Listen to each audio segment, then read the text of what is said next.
Göttliche Unterstützung. Der heilige Prophet Muhammad, Friede und Segen seien auf ihm, wies in einem Hadith in Jami at-Tirmidhi Nummer 2516 darauf hin, dass, wenn ein Muslim Allah, den Erhabenen, beschützt, er ihn im Gegenzug beschützen wird. Das bedeutet, dass man von Allah, dem Erhabenen, beschützt wird, wenn man die Grenzen und Gebote Allahs, des Erhabenen, beachtet. Dies kann man ganz einfach erreichen, indem man die Gebote Allahs, des Erhabenen, befolgt, seine Verbote ignoriert und dem Schicksal mit Geduld entgegentritt. Kapitel 9 at-Tawba, Vers 112. Und diejenigen, die die Grenzen Allahs beachten. Und verkünde den Gläubigen die frohe Botschaft. Es gibt viele Aspekte, die die Erfüllung der Pflicht gegenüber Allah, dem Erhabenen, betreffen. Eine der größten Pflichten, die es zu erfüllen gilt, sind die Pakte und Versprechen, die man mit Allah, dem Erhabenen, und den Menschen geschlossen hat.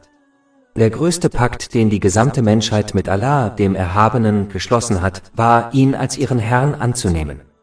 Kapitel 7 Al-Araf, Vers 172. Und als dein Herr aus den Kindern Adams aus ihren Lenden ihre Nachkommen nahm und sie über sich selbst zeugen ließ, bin ich nicht euer Herr? Sagten sie, doch wir haben es bezeugt. Das bedeutet, dass man Allah, dem Erhabenen, und denen, die zu seinem Gehorsam führen, gehorchen muss. Wenn man jedoch jemandem gehorcht, was zum Ungehorsam gegenüber Allah, dem Erhabenen, führt, dann hat man sein Versprechen gebrochen und einen anderen zu seinem Herrn genommen. Kapitel 45 Al-Jathiyah, Vers 23. Hast du den gesehen, der seine eigene Begierde zu seinem Gott gemacht hat? Ein weiteres Beispiel ist die Einhaltung des Pflichtgebets. Dies wird im heiligen Koran und in den Hadithen des heiligen Propheten Muhammad, Friede und Segen seien auf ihm, wiederholt erwähnt. Diese Pflicht ist so wichtig, dass ein Hadith in Sunan Abu Dawud, Nummer 425 darauf hinweist, dass jedem, der diese Pflicht richtig erfüllt, Vergebung versprochen wird. Wer jedoch seine Pflichtgebete nicht einhält, hat keine Garantie auf Vergebung. Auf die Einhaltung der obligatorischen Gebete wird in einem weiteren Hadith hingewiesen, der in Sunan Ibn Majah, Nummer 277 zu finden ist. Der heilige Prophet Muhammad, Friede und Segen seien auf ihm, hat darauf hingewiesen, dass nur ein wahrer Gläubiger auf seine Waschung achtet, die der Schlüssel zum Gebet ist. Ein Aspekt der Wahrung der Grenzen Allahs, des Erhabenen, wird in einem anderen Hadith erörtert, der in Jami at-Tirmidhi, Nummer 2458 zu finden ist. Der heilige Prophet Muhammad, Friede und Segen seien auf ihm, hat Muslimen geraten, ihren Kopf und Magen zu schützen. Dies beinhaltet, dass man seine Augen, Ohren, Zunge und Gedanken im Gehorsam gegenüber Allah, dem Erhabenen, nutzt. Den Magen zu schützen bedeutet, auf die Aneignung und Verwendung unerlaubten Reichtums und unerlaubter Nahrung zu verzichten. Die Wahrung der Zunge und der eigenen leidenschaftlichen Begierde wurde an vielen verschiedenen Stellen geboten. Ein Hadith in Sahih Bukhari, Nummer 6474, rät beispielsweise, dass demjenigen, der diese beiden Dinge schützt, das Paradies garantiert ist. Ein grundlegendes islamisches Prinzip lehrt Muslime, dass sie von Allah, dem Erhabenen, so behandelt werden, wie sie handeln. Der heilige Koran rät Muslimen beispielsweise, dass jeder, der den Islam unterstützt, von Allah, dem Erhabenen, unterstützt wird.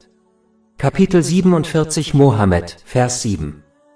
Ihr Gläubigen, wenn ihr Allah unterstützt, wird er euch unterstützen und euch einen festen Stand geben. Ein weiteres Beispiel findet sich in Kapitel 2 Al-Baqarah, Vers 152. Der heilige Koran erklärt, dass jeder, der Allahs, des Erhabenen, gedenkt, von ihm gedenken wird. Denkt also an mich, dann werde auch ich an euch denken. Allah, der Erhabene, wird sogar die Familie desjenigen beschützen, der seine Grenzen beachtet. Der heilige Koran erklärt, wie Allah, der Erhabene, den vergrabenen Schatz zweier Waisen beschützte, da ihr Vater rechtschaffen war. Da ihr Vater die Grenzen Allahs, des Erhabenen, beschützte, beschützte er im Gegenzug seine Waisenkinder. Kapitel 18 Al-Kahf, Vers 82. Und was die Mauer betrifft, sie gehörte zwei Waisenjungen in der Stadt, und darunter lag ein Schatz für sie, und ihr Vater war gerecht gewesen. Tatsächlich wird jeder, der die Grenzen Allahs, des Erhabenen, wahrt, feststellen, dass Allah, der Erhabene, ihm einen Ausweg aus allen Schwierigkeiten sowohl in dieser als auch in der nächsten Welt bietet. Kapitel 65 Talak, Vers 2. Und wer Allah fürchtet, dem bereitet er einen Ausweg. In manchen Fällen wehrt Allah, der Erhabene, seinem rechtschaffenen Diener Dinge ab, die äußerlich gut erscheinen, wie zum Beispiel einen neuen Job zu bekommen. Doch es gibt ein verborgenes Übel oder eine Schwierigkeit, vor der Allah, der Erhabene, seinen Diener beschützen möchte. Kapitel 2 Al-Baqarah, Vers 216. Aber vielleicht hasst ihr etwas und es ist gut für euch, und vielleicht liebt ihr etwas und es ist schlecht für euch. Und Allah weiß es, ihr aber wisst es nicht. Das Größte, was Allah, der Erhabene, beschützt, ist der Glaube eines Muslims. Allah, der Erhabene, bewahrt seinen Diener vor Zweifeln, bösen Neuerungen, Sünden und allem anderen, was seinen Glauben verderben könnte.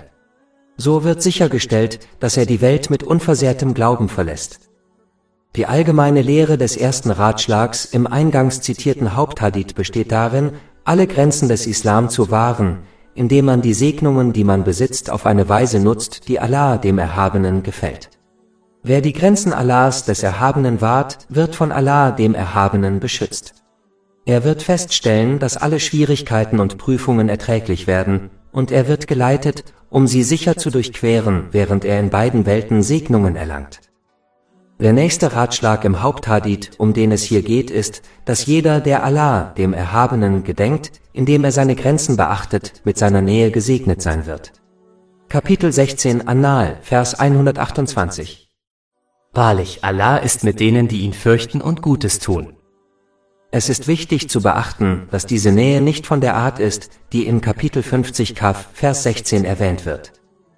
Wir sind näher für ihn als seine Halsschlagader. Dies ist eine allgemeine Nähe, an der die gesamte Schöpfung teilhat. Diejenigen, die die Grenzen Allahs, des Erhabenen, wahren, sind mit einer besonderen Art von Nähe gesegnet, die seine besondere Hilfe und Gnade beinhaltet. Beispielsweise hat der heilige Prophet Muhammad, Friede und Segen seien auf ihm, in einem göttlichen Hadith in Sahih Muslim, Nummer 6805, darauf hingewiesen, dass Allah, der Erhabene, sich der Person nähert, die ihm gegenüber in ihrem Gehorsam zunimmt. Dies bezieht sich auf die besondere Hilfe und Gnade Allahs, des Erhabenen. Wenn ein Muslim Allah, dem Erhabenen, weiterhin aufrichtig gehorcht, indem er seine Gebote befolgt, seine Verbote missachtet und seinem Schicksal mit Geduld entgegentritt, erreicht er schließlich eine Ebene, auf der Allah, der Erhabene, seinem Körper die Macht verleiht, nur noch in weiterem Gehorsam ihm gegenüber zu handeln. Dieser Muslim wird sehr selten Sünden begehen. Dies wird in einem Hadith in Sahih Bukhari, Nummer 6502 empfohlen. Wer Allah, dem Erhabenen, durch aufrichtigen Gehorsam gedenkt, wird sogar vor psychischen Problemen wie Depressionen geschützt sein. Wie kann jemand, der die Nähe des Herrn der Welten spürt, traurig oder deprimiert sein? Dies ist ein weiterer Aspekt des Schutzes Allahs, des Erhabenen, für diejenigen, die seine Grenzen und Gebote wahren. In einem ähnlichen Hadith wie dem bisher besprochenen Haupthadith in diesem Buch, der in Musnad Ahmad Nummer 2803 zu finden ist, heißt es, dass derjenige, der sich in guten Zeiten durch aufrichtigen Gehorsam an Allah, den Erhabenen, erinnert, in schwierigen Zeiten seine Unterstützung und Hilfe erhält. Diese Antwort wird in dem zuvor besprochenen göttlichen Hadith angedeutet, der in Sahih Bukhari Nummer 6502 zu finden ist. Er besagt, dass, wenn man Allah, dem Erhabenen, weiterhin gehorcht, er im Gegenzug den Körper ermächtigt, nur ihm zu gehorchen. Ein Teil dieser Ermächtigung besteht darin, dass man Geduld und Unterstützung erhält, wenn man in Not gerät. Wenn ein Muslim diesen Rat befolgt, ermutigt er ihn, Vertrauen in Allah, den Erhabenen, zu entwickeln. Er wird darauf vertrauen, dass Allah, der Erhabene, ihm Unterstützung und Erleichterung in allen Schwierigkeiten gewährt und sogar auf seine Bittgebete antwortet. Dieses Vertrauen hilft einem, sich auf die Bestimmung Allahs, des Erhabenen, zu verlassen, anstatt auf seine eigenen Bemühungen und Pläne. Er wird wirklich glauben, dass Allah, der Erhabene, nur das Beste für ihn bestimmt und ihm einen Ausweg aus allen Schwierigkeiten gewährt. Kapitel 65 Talak, Vers 2. Und wer Allah fürchtet, dem bereitet er einen Ausweg. Um diese Antwort von Allah, dem Erhabenen, zu erhalten, muss man seiner in guten Zeiten durch aufrichtigen Gehorsam gedenken, indem man seine Gebote befolgt und seine Verbote missachtet.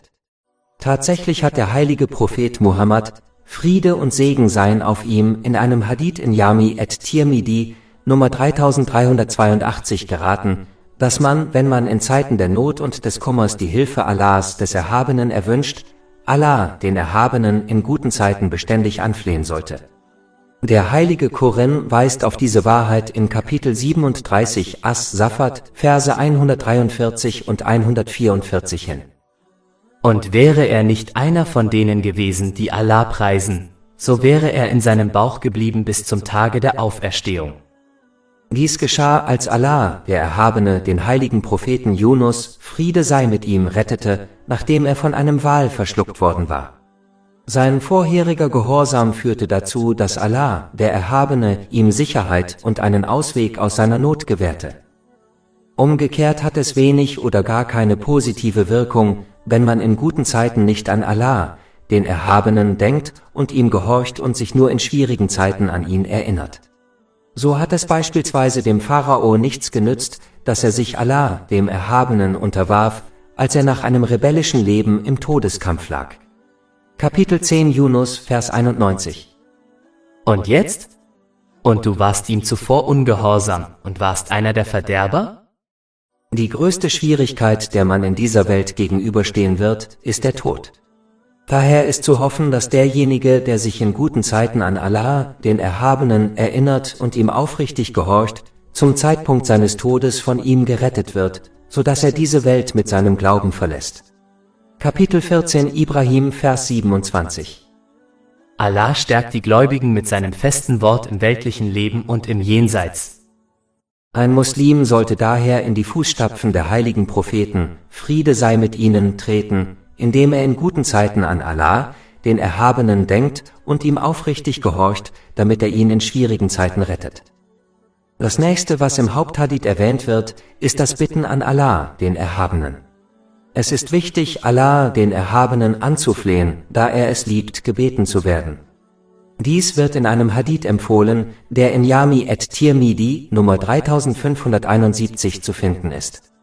Leider haben die meisten Menschen die Angewohnheit angenommen, andere Menschen um unnötige Dinge zu bitten, obwohl Menschen es im Allgemeinen nicht mögen, gebeten zu werden. Es gibt keine Barrieren zwischen einer Person und Allah, dem Erhabenen, also können und sollten sie ihn bitten. Man kann jedoch leicht beobachten, wie schnell Menschen Barrieren errichten und Ausreden finden, wenn sie um etwas gebeten werden. Es ist wichtig, Allah, den Erhabenen, um etwas zu bitten, da Himmel und Erde allein unter seiner Kontrolle stehen. Jeder Segen im Universum wurde von niemand anderem als ihm erschaffen und gegeben.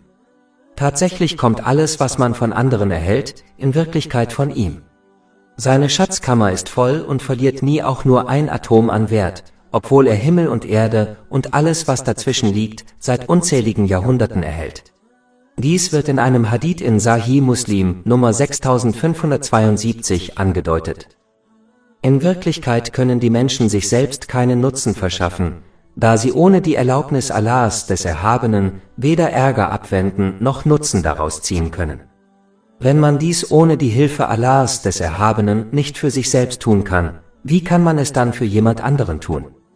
Es ist erstaunlich, wie sich ein Mensch von demjenigen abwenden kann, der Macht über alle Dinge hat, und stattdessen jemanden fragen und sich auf ihn verlassen kann, der keine unabhängige Macht hat.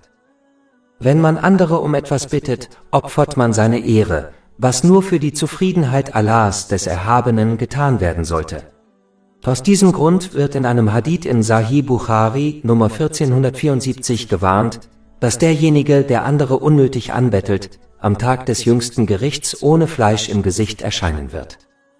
Allah, der Erhabene, ist so barmherzig, dass er es nicht nur liebt, wenn man ihn bittet, sondern jede Nacht die Bewohner der Erde anruft und sie einlädt, ihm ihre Bedürfnisse mitzuteilen, damit er sie erfüllen kann. Dies wird in einem Hadith bestätigt, der in Sahih Bukhari, Nummer 1145 zu finden ist. Tatsächlich hat Allah, der Erhabene, im heiligen Koran klargestellt, dass er denen antwortet, die ihn anrufen. Kapitel 2 Al-Baqarah, Vers 186. Ich antworte auf die Anrufung des Bittstellers, wenn er mich anruft. Es ist wichtig zu wissen, dass alle guten Bittgebete gemäß dem Hadith in Jami at-Tirmidhi, Nummer 3604 auf 3 Arten erhört werden. Entweder wird die Bitte in dieser Welt erfüllt, dem Bittsteller wird im Jenseits eine Belohnung bereitgehalten, die besser ist als das, was er sich gewünscht hat, oder ihm wird eine entsprechende Anzahl an Sünden vergeben. Das nächste, was im Haupthadith erwähnt wird, weist auf die unendliche und absolute Macht und Autorität Allahs, des Erhabenen, hin.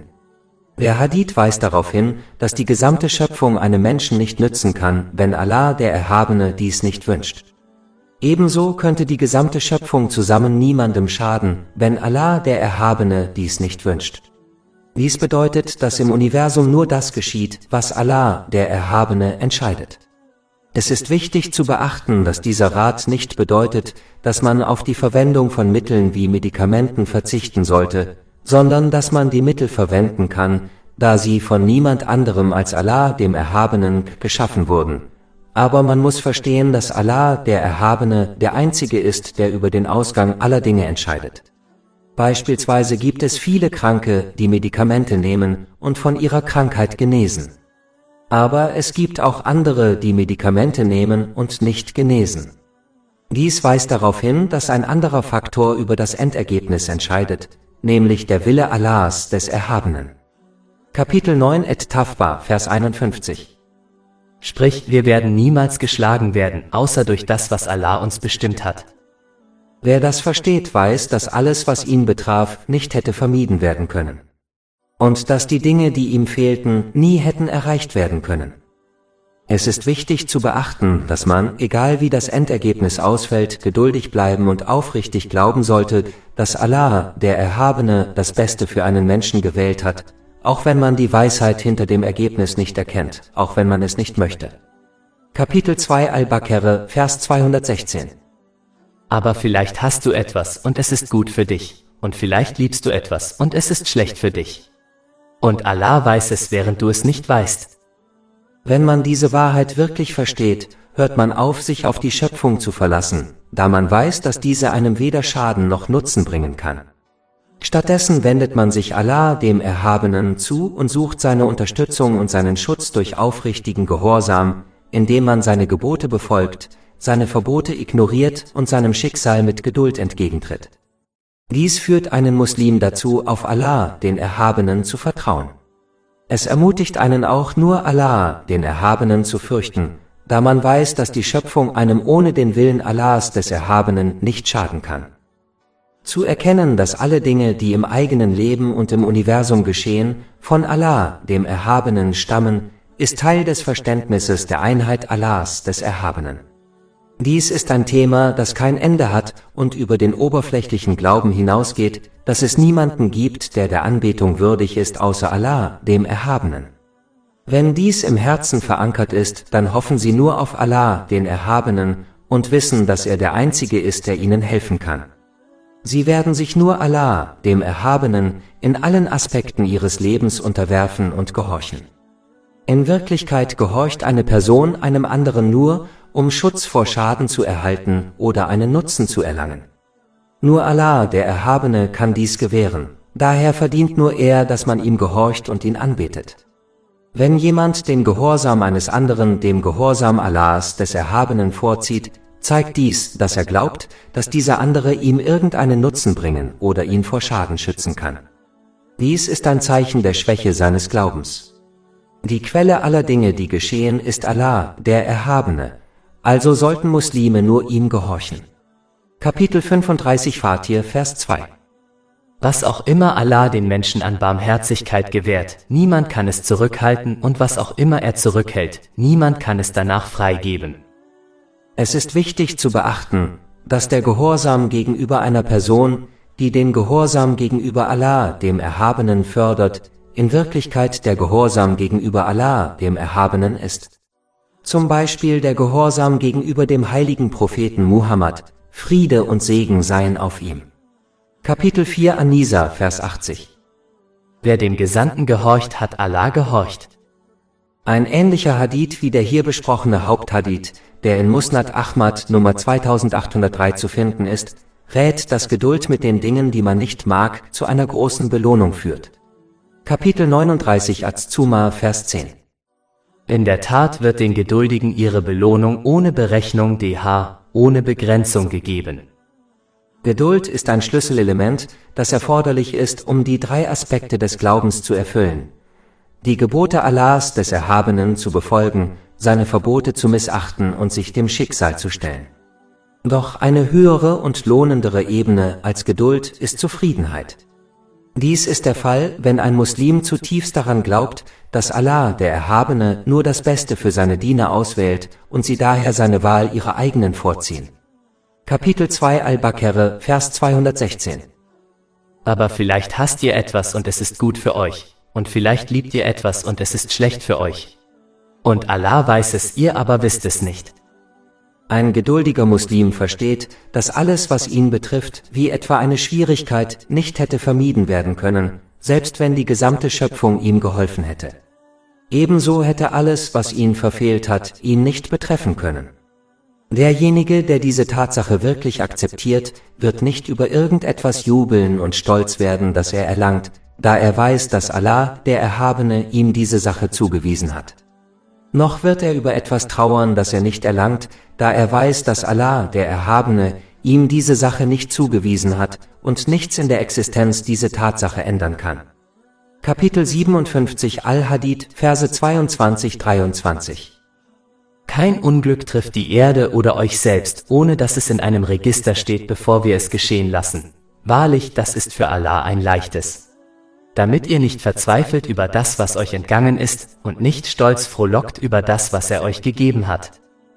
Darüber hinaus hat der heilige Prophet Muhammad, Friede und Segen seien auf ihm, in einem Hadith in Sunan ibn Majah Nummer 79 geraten, dass ein Muslim, wenn etwas geschieht, fest daran glauben sollte, dass es vorherbestimmt war und nichts das Ergebnis hätte ändern können.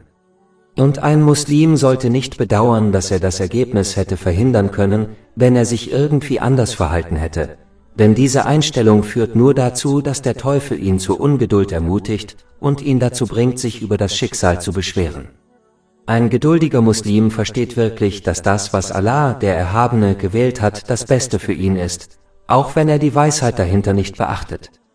Derjenige, der geduldig ist, wünscht sich zwar eine Veränderung seiner Situation und betet sogar darum, aber er beschwert sich nicht über das, was geschehen ist. Beständig geduldig zu sein, kann einen Muslim auf eine höhere Ebene führen, nämlich zur Zufriedenheit. Derjenige, der zufrieden ist, wünscht sich nicht, dass sich die Dinge ändern, da er weiß, dass die Wahl Allahs des Erhabenen besser ist als seine Wahl. Dieser Muslim glaubt fest an den Hadith aus Sahih Muslim, Nummer 7500, und handelt danach. Darin wird befohlen, dass jede Situation für den Gläubigen das Beste ist. Wenn sie auf ein Problem stoßen, sollten sie Geduld zeigen, was zu Segen führt. Und wenn sie Zeiten der Erleichterung erleben, sollten sie Dankbarkeit zeigen, was ebenfalls zu Segen führt. Es ist wichtig zu wissen, dass Allah, der Erhabene, diejenigen prüft, die er liebt. Wenn sie Geduld zeigen, werden sie belohnt, aber wenn sie wütend sind, beweist dies nur ihren Mangel an Liebe zu Allah, dem Erhabenen. Dies wird in einem Hadith bestätigt, der in Jami at-Tirmidhi Nummer 2396 zu finden ist. Ein Muslim sollte in guten wie in schlechten Zeiten geduldig sein oder sich mit der Entscheidung und dem Beschluss Allahs des Erhabenen zufrieden geben. Dies wird die Not verringern und ihm in beiden Welten viel Segen bringen. Ungeduld hingegen wird nur die Belohnung zerstören, die er hätte erhalten können. So oder so wird ein Muslim die von Allah des Erhabenen beschlossene Situation durchmachen, aber es ist seine Entscheidung, ob er eine Belohnung wünscht oder nicht. Ein Muslim wird nie vollkommen zufrieden sein, bis sein Verhalten in guten wie in schlechten Zeiten gleich ist. Wie kann ein wahrer Diener zum Herrn, nämlich Allah, dem Erhabenen, gehen, um ein Urteil zu erhalten, und dann unglücklich werden, wenn die Wahl nicht seinen Wünschen entspricht?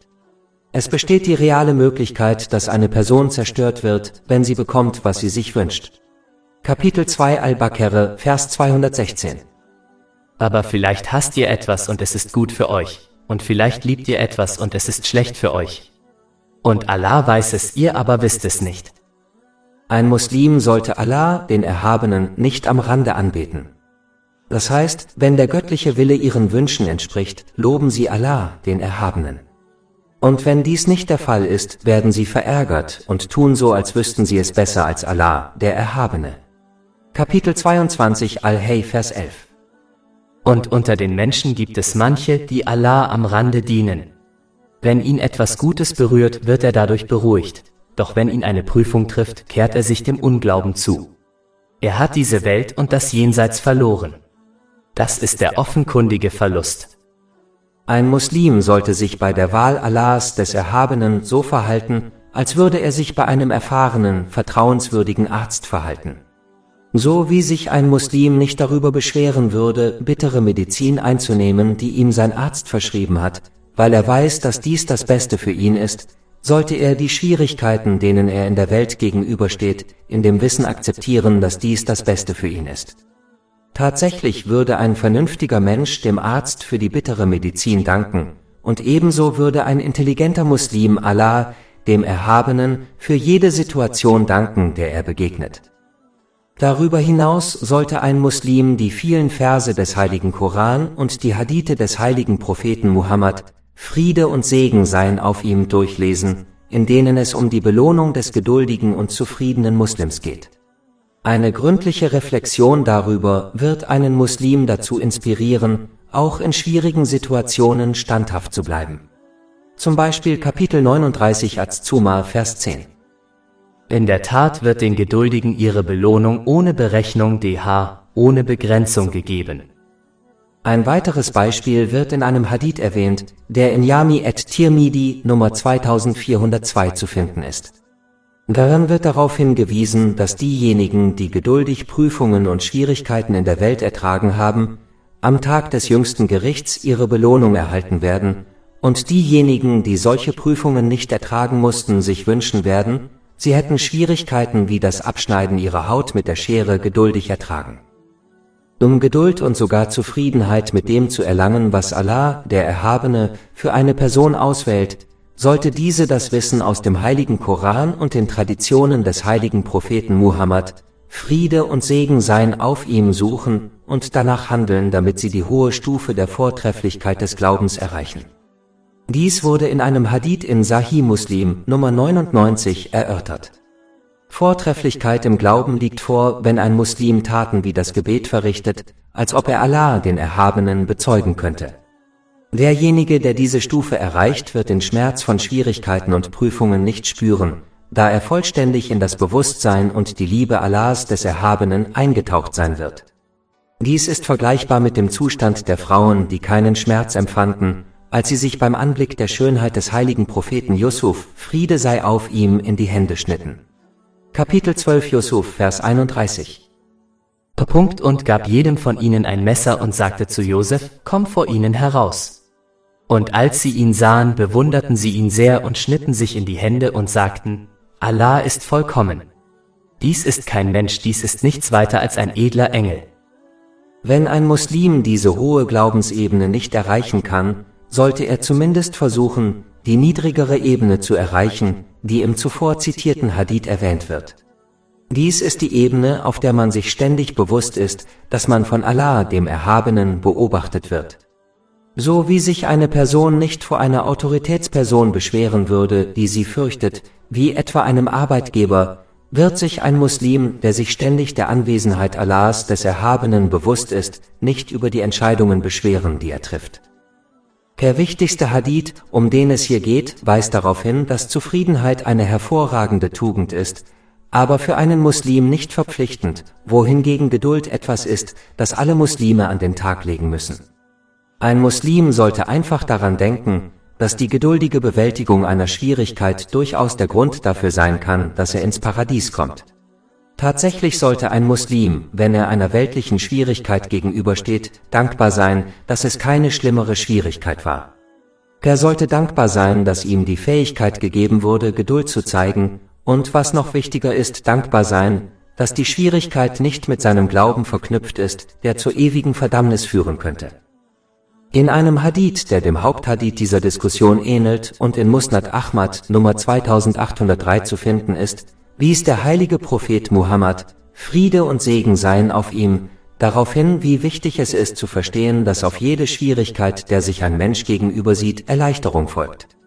Diese Tatsache wird auch im heiligen Koran erwähnt, beispielsweise in Kapitel 65 et-Talaq, Vers 7. Allah wird nach der Not Erleichterung, Erleichterung schaffen. Es ist wichtig für Muslime, diese Realität zu verstehen, da sie Geduld und sogar Zufriedenheit hervorruft. Unsicherheit über die Veränderungen der Umstände kann zu Ungeduld, Undankbarkeit und sogar zu ungesetzlichen Dingen wie ungesetzlicher Versorgung führen. Aber derjenige, der fest daran glaubt, dass alle Schwierigkeiten schließlich durch Erleichterung ersetzt werden, wird geduldig auf diese Veränderung warten und dabei voll und ganz auf die Lehren des Islam vertrauen. Diese Geduld wird von Allah, dem Erhabenen, sehr geschätzt und reichlich belohnt. Kapitel 3 Eli Imran, Vers 146. Und Allah liebt die Standhaften. Aus diesem Grund hat Allah, der Erhabene, im heiligen Koran zahlreiche Beispiele genannt, in denen auf schwierige Situationen Erleichterung und Segen folgten. Beispielsweise erwähnt der folgende Vers des heiligen Koran die großen Schwierigkeiten, denen der heilige Prophet Nuh, Friede sei mit ihm, von seinem Volk ausgesetzt war, und wie Allah, der Erhabene, ihn vor der großen Flut rettete. Kapitel 21 Al-Anbiya, Vers 76. Und erwähne Noah, als er zu Allah zuvor anrief, da erhörten wir ihn und retteten ihn und seine Familie vor der großen Heimsuchung der Flut. Ein weiteres Beispiel findet sich in Kapitel 21 Al-Anbiya, Vers 69. Wir, das heißt Allah, sagten, O Feuer, sei Kühle und Sicherheit über Abraham. Der heilige Prophet Ibrahim, Friede sei mit ihm, sah sich einer großen Schwierigkeit in Form eines großen Feuers gegenüber, aber Allah, der Erhabene, sorgte für Kühle und Frieden für ihn. Diese und viele weitere Beispiele werden im heiligen Koran und in den Hadithen des heiligen Propheten Muhammad, Friede und Segen seien auf ihm, erwähnt, damit die Muslime verstehen, dass auf einen Moment der Schwierigkeit für diejenigen, die Allah, dem Erhabenen, gehorchen, indem sie seine Gebote befolgen, seine Verbote missachten und dem Schicksal mit Geduld entgegentreten, letztendlich Erleichterung folgt. Daher ist es für Muslime wichtig, diese islamischen Lehren zu studieren, um die unzähligen Fälle zu beobachten, in denen Allah, der Erhabene, seinen gehorsamen Dienern Erleichterung gewährte, nachdem sie Schwierigkeiten erlebt hatten. Wenn Allah, der Erhabene, seine gehorsamen Diener vor großen Schwierigkeiten bewahrt hat, die in den göttlichen Lehren erwähnt werden, dann kann und wird er auch die gehorsamen Muslime retten, die kleineren Schwierigkeiten gegenüberstehen. Abschließend sei gesagt, dass jeder, der die göttliche Hilfe Allahs des Erhabenen wünscht, das in diesem Buch besprochene lernen und danach handeln sollte. Das Handeln nach diesen Lehren wird einen ermutigen, wirklich auf Allah, den Erhabenen, zu vertrauen. Man wird die von Allah, dem Erhabenen, geschaffenen und bereitgestellten Mittel, wie beispielsweise Medikamente, nutzen, aber den Ausgang der Situation Allah, dem Erhabenen, überlassen, da man weiß, dass er nur das Beste für seine Diener auswählt. Kapitel 65 et-Talaq, Vers 3. Und wer sich auf Allah verlässt, dem genügt er. Kapitel 2 Al-Baqarah, Vers 216. Aber vielleicht hasst ihr etwas und es ist gut für euch, und vielleicht liebt ihr etwas und es ist schlecht für euch. Und Allah weiß es, ihr aber wisst es nicht. Die Pflicht eines Muslims besteht nicht darin, das Schicksal zu kontrollieren und zu bestimmen, da dies allein in der Kontrolle von Allah, dem Erhabenen, liegt. Muslime dürfen sich nur mit dem beschäftigen, was in ihrer Kontrolle liegt, nämlich ihrem Verhalten und Handeln in jeder Situation, der sie gegenüberstehen. Wenn sie das richtige Verhalten an den Tag legen, werden sie mit Hilfe und Gnade von Allah, dem Erhabenen, alle Hindernisse überwinden. Das heißt, ihnen werden in guten Zeiten weitere Segnungen zuteil, wenn sie wahre Dankbarkeit zeigen, indem sie die Segnungen, die sie besitzen, richtig einsetzen. Und ihnen werden in schwierigen Zeiten Segnungen zuteil, wenn sie Geduld zeigen. Dies wird in einem Hadith bestätigt, der in Sahih Muslim Nummer 7500 zu finden ist. Das Ergebnis jeder Situation ist also göttliche Hilfe, Segnungen und Belohnung, solange man sich richtig verhält. Darauf muss sich jeder Muslim konzentrieren, anstatt sich über Dinge aufzuregen, über die er keine Kontrolle oder Einfluss hat. Dies ist der Schlüssel zu göttlicher Unterstützung und ultimativem Erfolg in beiden Welten.